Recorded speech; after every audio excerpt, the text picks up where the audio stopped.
Hello Weaver, नमस्कार।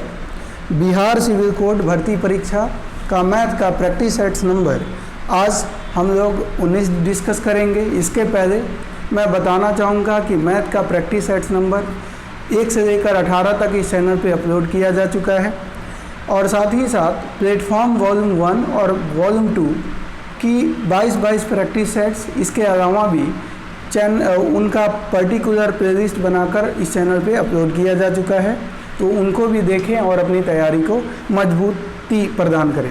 दोस्तों, एक और बात मैं बताना चाहूँगा कि यदि आप चाहते हैं कि मैथ का पूरा सिलेबस पढ़ सकें, आप चाहते हैं कि मैथ आपका कमज़ोर है और मैथ का कोई भी क्वेश्चन से आपको डर न लगे, तो उसके लिए इस चैनल पे आपके लिए एक इम्पोर्टेंट मैथ का सीरीज लेकर आ रहा हूँ, जिसमें पूरे के पूरे मैथमेटिक्स के सारे आपके चैप्टर कंप्लीट किए जाएंगे। चाहे किसी भी आप कॉम्पिटिटिव एग्ज़ाम की तैयारी कर रहे हों, अगर आप शुरू से लेकर अंत तक आप उन सारे चैप्टरों को आप देख लेते हैं तो यकीन मानिए मैथ का कहीं से भी कोई डर आपको नहीं रहेगा। इसमें पहले कॉन्सेप्ट हम लोग पढ़ेंगे, कॉन्सेप्ट के साथ साथ हम उस चैप्टर से आए प्रीवियस ईयर में जितने भी क्वेश्चन पेपर हो सकते हैं, चाहे वो एसएससी में पूछे गए हों, चाहे रेलवे में पूछे गए हों या बैंक में पूछे गए हों, जो मोस्ट इम्पॉर्टेंट जो क्वेश्चन होंगे उनको भी मैं कराने वाला हूं। तो आज स्टार्ट करते हैं आज का लेक्चर, जिसमें हम लोग कवर करेंगे यहाँ पे बिहार सिविल कोड के लिए प्रैक्टिस सेट्स नंबर ये 19 होगा, 18 ऑलरेडी अपलोड किया जा चुका है। तो पहला क्वेश्चन पढ़ते हैं। ए रेशियो बी गिवन है 2:7, बी रेशियो सी गिवन है 4:5, सी रेशियो डी गिवन है 6:7। तो ए रेशियो डी का मान बताना है। तो यहाँ पे ए की वैल्यू देखिए 2 है, बी की वैल्यू यहाँ पे 4 है, बी की वैल्यू 4 है, सी की वैल्यू 5 है। तो यहाँ से आप लिख सकते हैं कि A ratio B ratio C equal to A की वैल्यू 2 थी, बी की वैल्यू 4 थी और सी की वैल्यू 5 थी। तो A ratio B ratio C 2:4:5 हो गया। वहीं हम बात करें यहाँ पे सी रेशियो डी की, तो सी रेशियो आप डी लिखिए इक्वल टू लिखिए और सी रेशियो डी की वैल्यू है 6:7 यहाँ पे लिखिए। फिर आप लिखिए A ratio B ratio C ratio D. अब देखिए सी यहाँ पे आप देखेंगे तो सी यहाँ पे भी है और सी यहाँ पे भी है। सी पहले नंबर पे है तो सी की वैल्यू 6 है, उस 6 को यहाँ लिख दीजिए। यहाँ पे सी देखिए तीसरे नंबर पे है तो सी की वैल्यू 5 है, 5 को नीचे लिख दीजिए। अब 6 से 2 को मल्टीप्लाई कीजिए, 6 2 जा 12। फिर 6 को 4 से मल्टीप्लाई कीजिए, 6 4 जा 24 और 6 को 5 से मल्टीप्लाई कीजिए तो 6 5 जा 30 और 5 से 7 को मल्टीप्लाई कीजिए तो 5 7 जा 35। तो overall A ratio B ratio C ratio D की वैल्यू हम लोगों ने निकाल दी। तो ए का मान पहला है तो पहले पे क्या है 12 है, तो ए की वैल्यू 12 आ गई। डी चौथा है तो चौथे पे 35 है, तो 12:35 ए रेशियो डी की वैल्यू आ जाएगी, यानी ऑप्शन नंबर सी अपना आंसर हो जाएगा। आइए अगले क्वेश्चन की तरफ बढ़ते हैं। अगला क्वेश्चन कहा गया कि 8 की पावर है 2/3, ये किसके बराबर होगा? तो 8 की पावर 2/3 है, तो 8 को क्या लिख सकते हैं? 2 की पावर 3 लिख सकते हैं और उसकी पावर है 2/3। तो इसको सॉल्व कीजिए तो 2 हो जाएगा और 3 गुणा 2/3 हो जाएगी। और 3 से 3 को काट देंगे तो 2 की पावर 2 आई, तो 2 की पावर 2 का मतलब 2 × 2 कितना हो जाएगा 4। तो ये आपका ऑप्शन नंबर सी आंसर हो जाएगा, यानी अपना आंसर जो होगा वो 4 होने वाला है। अगला आइए नेक्स्ट क्वेश्चन देख लेते हैं। यहाँ पे क्या कहा गया, ग्राफ है ये, कहा गया 2 सेक्शन दिए गए हैं, उनका औसत सेक्शन ए ये काले वाले को रिप्रेजेंट करता है और सेक्शन बी हल्का लाइट वाले को रिप्रेजेंट करता है। पूछ लिया सेक्शन ए के छात्रों के कितने विषय में बेहतर परिणाम है। तो ए को देखिए यहाँ पे ए वालों का 73 है और वहीं बी वालों की बात करें तो 76 है, तो इसमें बेहतर इनका परिणाम है। दूसरे वाले में ए वालों का 95 है और बी वालों का 83 है। यहाँ पे देखें ए वालों का 78 है, 69 है, यहाँ ए वालों का 69 है और 65 है। तो 1 2 3 4, तो 4 सेक्शन में इनका बेहतर परिणाम है, तो ऑप्शन नंबर ए आंसर हो जाएगा। आगे आइए नेक्स्ट क्वेश्चन देखते हैं। अगला क्वेश्चन कहा गया 63 और 140 का आपको HCF बताना है। 42, 63, 140 का HCF। तो HCF निकालने के लिए हम क्या करते हैं, पहले 42 लिख लीजिए और इनको अभाज्य संख्या में तोड़िए। तो देखिए अगर 42 को मैं लिखूँ यहाँ पे, 42 को लिखूँ और अभाज्य संख्या में तोड़ूँ तो 7 6 42, 7 अभाज्य है। 6 को तोड़ूंगा तो 2 × 3, तो 42 को हमने तोड़ दिया, 7 भी अभाज्य है, 2 भी अभाज्य है और 3 भी अभाज्य है। उसी तरह से 63 को तोड़ेंगे, तो 63 को कैसे तोड़ेंगे, तो 7 के पहाड़े में 9 बार में 9 टाइम्स 63 आती है, तो 9 को तोड़ रहे होंगे 3 × 3, तो 7 भी अभाज्य है, 3 भी अभाज्य है और 3 भी अभाज्य है। तो इस तरह से 7 × 3 × 3 हमने तोड़ दिया। अब बचा क्या, 140, तो 140 को लिख रहे होंगे, तो 140 यहाँ पे लिख रहा हूँ, तो यहाँ 10 हो गई। 10 को तोड़ेंगे 2 × 5 में और 14 को तोड़ेंगे 2 × 7 में। तो आपने क्या देखा, 2 × 2 × 7 × 5 यही हो रही है। अब HCF क्या होता है, HCF का मतलब जो सब में कॉमन हो, सब में शामिल हो।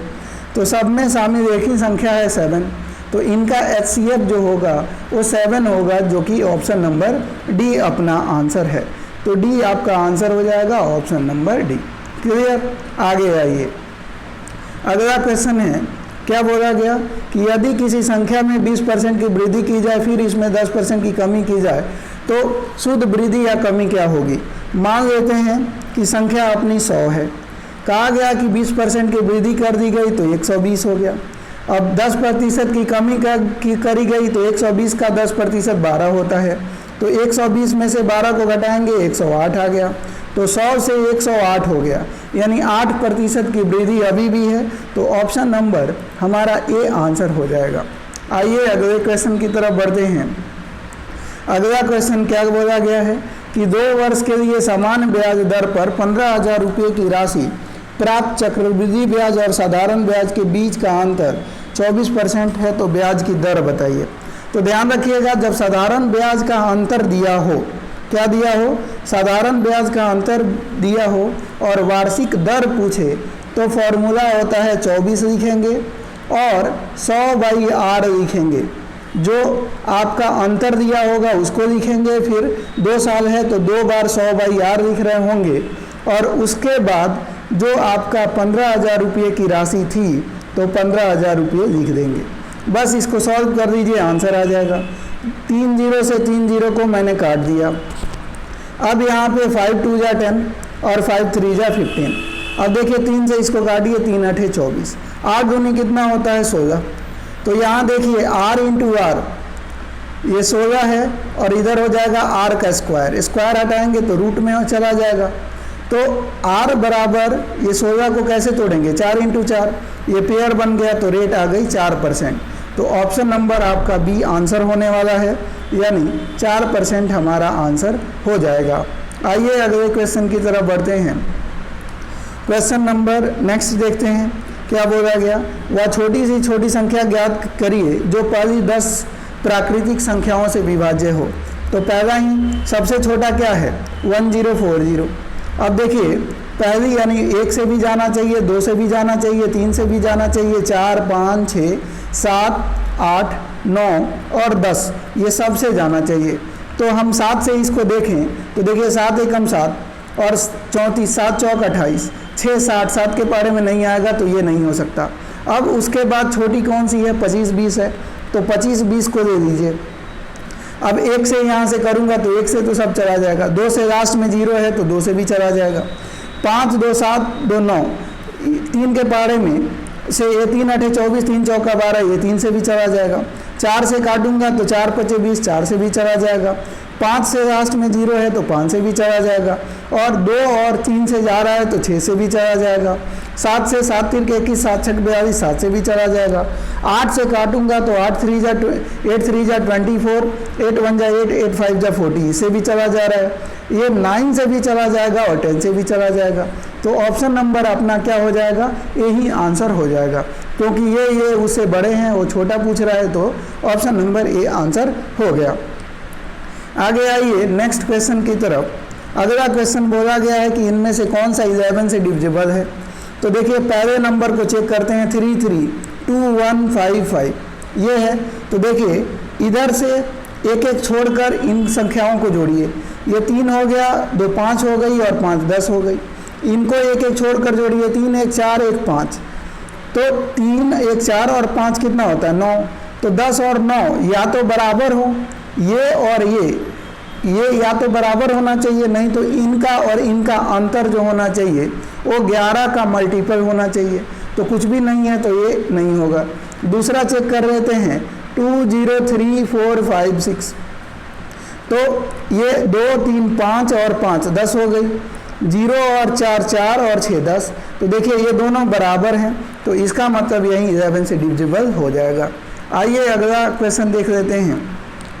यहाँ पे बोला गया है कि 3 की पावर 45 माइनस 1 और 3 की पावर 35 माइनस 1 का HCF निकालिए। तो ध्यान रखिए, सबसे पहले हमें ऐसे क्वेश्चन में क्या करना है, ये 3 की पावर यूनिट डिजिट लेनी है 5। तो 3 की पावर 5 का मतलब होता है, अगर 3 का क्यूब करेंगे तो 27 और इंटू 3 करेंगे तो 81 और इंटू 3 करेंगे तो 81 और 3 जा कितना होता है 243 होता है। तो 243 की अगर हम बात करें, 243 माइनस 1 करेंगे तो कितना हो जाएगा 242 हो जाएगा।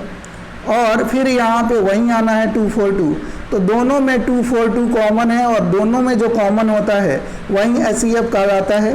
तो यहाँ पे अपना आंसर 242 इन दोनों का HCF होगा। क्लियर। आगे आइए नेक्स्ट क्वेश्चन की तरफ बढ़ते हैं। अगला क्वेश्चन अपना क्या है उसको देखते हैं।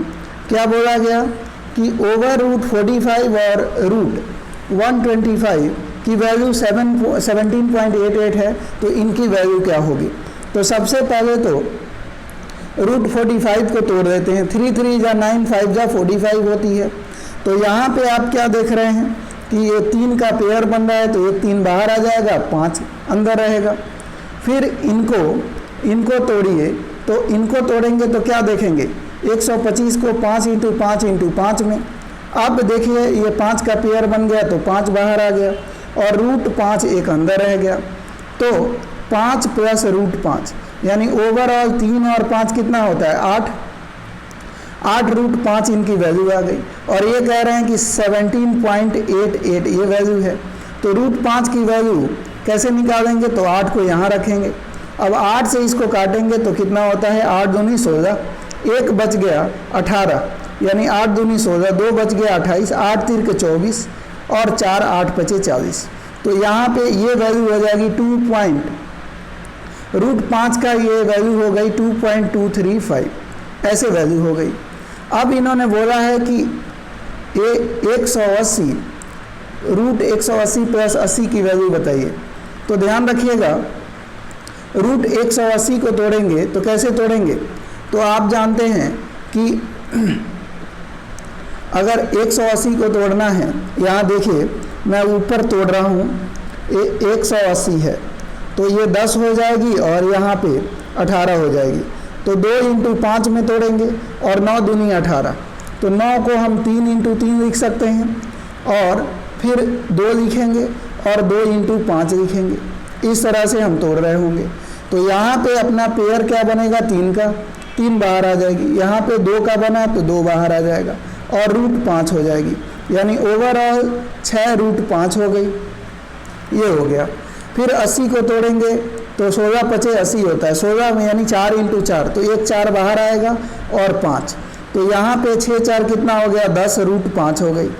तो 10 इंटू आप ये 2.235 करेंगे तो आपकी वैल्यू आ जाएगी कितना 22.35, जो कि ऑप्शन नंबर सी आंसर हो जाएगा। आगे आइए अगले क्वेश्चन की तरफ बढ़ते हैं दोस्तों। अगला क्वेश्चन अपना क्या है देखते हैं। यहाँ पे बोला गया कि A1, A2, A3, A4 का औसत 19.5 है। तो A1 plus A2 plus A3 plus A4 की बात करें तो ये 4 हैं और सबका 19.5 19.5 है, तो टोटल 78 इनका सम हो जाएगा। अब इन्होंने बोला है कि A1 इसमें 21 है, A1 की वैल्यू कितनी है 21, तो 78 में से 21 को माइनस कीजिए, ये 57 हो जाएगी, जो कि A2 plus A3 plus A4 की वैल्यू आ जाएगी कितना 57। यहाँ पे बोला है A2 A3 A4 की वैल्यू जो है इनका औसत का मतलब 3 से डिवाइड करेंगे तो औसत 19 आ जाएगी। इनका औसत जो है वो A1 प्लस, आपके क्वेश्चन में बोला गया है कि क्या बोला गया है, बोला गया है A1 plus A2 plus A3 के औसत के बराबर है। तो A1 आप जानते हैं कितना है 21 है, और A2 प्लस A3 को जोड़ रहे हैं तो 57 आ रही है। अब एक बात बताइए, यहाँ पे A1 और A2 और A3 की वैल्यू कितनी है 57 है, तो बोला गया है A4 की वैल्यू आपको बतानी है। किसकी वैल्यू बतानी है A4 की। तो आप एक बात बताइए मेरे को, यहाँ पे A2 A3 और A4 कितना था 57 था, A1 की वैल्यू कितना है 21 है। अब ये 57 में से हम क्या ऐसा करें, ध्यान दीजिएगा, ये 57 है किसका, यहाँ पे A2 A3 और A4 की वैल्यू तो 57 थी, और A1 A2 और A3 की वैल्यू 57 है। तो अगर इन दोनों में हम देखें तो क्या है कॉमन, तो यहाँ पे देखिए फ्रेंड A1 A2 A3, तो A1 A2 A3 को क्या 57 लिख सकते हैं, आप कहेंगे हाँ, तो 57 में A4 को ऐड करेंगे तो कितना हो जाएगा 78। तो यानी ये 57 है और A4 है, तो 57 में क्या ऐड करें कि 78 आ जाएगा, तो 21। तो बोला जाए A4 की वैल्यू कितनी होगी, तो 21 होगी, जो कि ऑप्शन नंबर अपना सी आंसर हो जाएगा। आइए आगे बढ़ते हैं, नेक्स्ट क्वेश्चन को देखते हैं। अगला क्वेश्चन अपना क्या कहा गया है उसको समझते हैं। बोला गया यदि हम भीम के अंश में 50% और हर में 80% बढ़ाते हैं तो नया भीम मूल का कितना होगा। तो देखिए मूल भीम मान लीजिए x/y है, इसको 50% से बढ़ाया तो कोई अपने आप का ये 100% है, 50% से बढ़ाया तो 150/100 हो गई। ये 100 था, y अपने आप का 100% है, तो 100 में 80% बढ़ा दिया तो अपने आप का 180 क्या हो गया, ये अपने आप का कितना हो गया 180/100 हो गई, 180/100 हो गई। तो एक बात बताइए, इस 100 से तो ये नीचे वाला 100 चला गया, इसे ये चला गया, इसे इसको काटेंगे तो 5 3 जा 15 और 3 5 जा 15, यहाँ पे क्या आ जाएगा, देखिए ये अपना जो वैल्यू होगा वो 3 से काटेंगे तो 3 5 जा कितना होता है, 3 5 जा 15 होता है, 3 6 जा 18। तो ये अपने का कितना हो गया 5/6 हो गई, यही पूछा था। एक बार फिर मैं बताना चाहूँगा फ्रेंड, इसको ध्यान से देखिएगा। हमने कहा कि नंबर फ्रैक्शन XY है, ये अपने आप का 150% बढ़ा रहा है, ये 50% बढ़ा रहा है, तो 100% ये खुद होता है, ये हो गया अपने आप का 150%।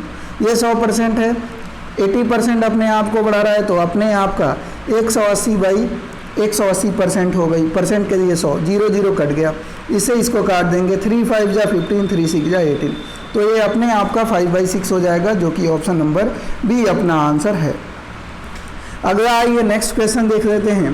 क्या बोला गया, बोला गया स्थान x तथा y पर 2 ट्रेनें 32 किलोमीटर प्रति घंटा और 26 किलोमीटर प्रति घंटा की चाल से एक ही दिशा में चल रही हैं। यदि y से x की दूरी 42 किलोमीटर है तो यदि वे y से परे z बिंदु पर मिलते हैं तो y z से कितनी दूरी पर है। तो चलिए ये हम देख लेते हैं, ये अपना x है और ये अपना y है, ये मिलते हैं इधर z पर और x y के बीच की दूरी ये कह रहे हैं कि 42 किलोमीटर है। ये 32 किलोमीटर प्रति घंटा की चाल से यहाँ पे जो ट्रेन है वो चलती है। ध्यान रखिएगा, ये कह रहे हैं कि 32 किलोमीटर प्रति घंटा वाली ट्रेन यहाँ पे है और यहाँ पे है 26 किलोमीटर प्रति घंटा वाली ट्रेन। तो ये दोनों इसी दिशा में चल रहे हैं और जेड बिंदु पर ये मिलते हैं। तो ध्यान रखिएगा, ये ट्रेन इस ट्रेन को तब पकड़ेगी जब ये इसकी स्पीड ज़्यादा होगी, इसकी कम होगी। तो इसकी स्पीड ज़्यादा है 6 किलोमीटर इनसे, तो 42 डिवाइडेड बाई 6 से इनको पकड़ेगी तो 7 घंटा में ये वाली ट्रेन इनको पकड़ देगी यहाँ पे। तो 32 इंटू 7 कितना होता है, तो 7 दूनी 14, 7 तिरका 21, 22, 224 किलोमीटर, यानी x से z तक 224 किलोमीटर ये ट्रेन 7 घंटे में कवर की होगी। तो वो पूछा कि y से z की दूरी, तो ये 42 किलोमीटर घटा देंगे, आंसर आ जाएगा 4 में से 2 गया 2 और 22 में से 4 गया 18, 182 किलोमीटर दूरी पर ये दोनों ट्रेन जो एक दूसरे को मिलेंगी, यानी यहाँ से यहाँ की दूरी जो है 182 किलोमीटर है। क्लियर। आइए अगला क्वेश्चन देख लेते हैं। अगला क्या बोला गया, अगला क्वेश्चन है जी आपका, कहा गया आमिर और अली की आय का अनुपात 5:3 है। वे क्रमशः 9:5 के अनुपात में खर्च करते हैं। आमिर 2600 और अली 1800 रुपये की बचत करता है, तो उनकी आय क्रमशः कितनी होगी। तो मान लिया आमिर की जो इनकम है वो 5x है और अली की इनकम 3x है। ये भाई साहब खर्च करते हैं 9y और ये खर्च करते हैं 5y। तो ये इनकम है और ये खर्च है, तो इनकम में से खर्च को घटाएंगे तो सेविंग आ जाएगा। ये 2600 की सेविंग कर देते हैं और ये 1800 की सेविंग कर देते हैं। तो ध्यान रखिएगा, इनका रेशियो निकाल देंगे, इनसे इनको काट देंगे तो 2 13वां और 2 9वां, तो ये इनकी सेविंग का रेशियो है। अब देखिए यहाँ पे हम क्रॉस मल्टीप्लाई इनको करेंगे तो 9 5 जा कितना होता है 45x और 9 जा 81y, तो ये 81y हो गई। फिर इनको 13 3 जा 39x हो गई और प्लस हो जाएगी, सॉरी माइनस हो जाएगी यहाँ पे, और 13 5 जा कितना हो जाएगा 65y हो जाएगी। अब देखिए x को इधर भेजते हैं और y को इधर भेजते हैं, तो 45 में से 39 को माइनस करेंगे 6x हो जाएगी और यहाँ पे 81 माइनस में है, इधर जाएगा तो प्लस 81 65 और 81 को ऐड करेंगे। ये देखिए ये माइनस है 81 है, तो 81 में से 65 को माइनस करेंगे तो 11 में से 5 गया 6 हो जाएगी, यहाँ 7 में से 6 गया 1 हो जाएगी, यानी ये y हो जाएगी। तो 2 3 जा 6 और 2 8 जा 16, तो x upon y equal to 8:3, यानी ये 8 है x की वैल्यू तो y की वैल्यू 3 है। तो इनकम कितना था 8 5 जा 40 इनका इनकम था और इनका इनकम कितना था 3 8 जा 24 यूनिट। अब देखिए 40 और y की वैल्यू 3 है, तो इनका खर्च कितना था 9 3 जा 27। तो ओवरऑल अगर 40 में से 27 को माइनस करेंगे तो कितना आना है, 40 में से 27 को माइनस करेंगे तो 13 यूनिट आना है। और यहाँ पे देखिए 13 यूनिट आया बचत और वो 2600 के बराबर है, तो 1 यूनिट 200 के बराबर है। तो बोला गया कि क्वेश्चन में बोला गया था इनका आय कितना है, तो 1 यूनिट 200, तो इनकी आय 40 यूनिट थी, तो 40 इंटू 200 इंटू 40 कितना होता है, आप जानते हैं कि यहाँ पे 2 चौक कितना हो जाएगा 8, 8000 इनकी इनकम है। तो पहले वाले की इनकम यानी आमिर की इनकम जो होगी 8000 होगी और 8000 एक ही में है, तो ऑप्शन नंबर सी आंसर हो जाएगा। आगे बढ़ते हैं, अगले क्वेश्चन को देखते हैं। अगला क्वेश्चन आपसे बोला गया, ये तो रिपीट हो गया है, वही क्वेश्चन है जो अभी बताया था। तो दोस्तों आज के वीडियो में इतना ही। उम्मीद है वीडियो पसंद आई होगी। वीडियो पसंद आई हो तो लाइक कर दीजिएगा। चैनल पे नए हैं तो चैनल को सब्सक्राइब जरूर करें। मिलते हैं एक नए वीडियो में, तब तक के लिए धन्यवाद। Take care. जय हिंद दोस्तों।